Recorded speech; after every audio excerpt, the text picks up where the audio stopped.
这个加压，这个我们刚才用的是高效，高效它的压力是中等的。对对。如果说我要加的特别紧，就可以把它打到这边来。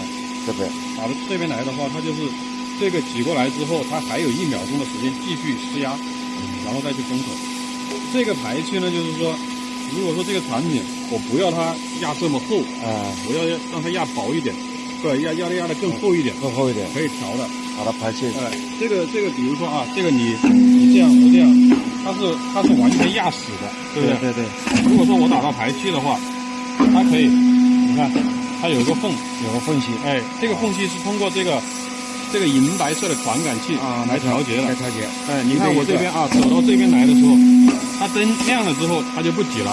对。然后你这个空隙的话，你看这个空隙就是这么大，你可以通过它来调节。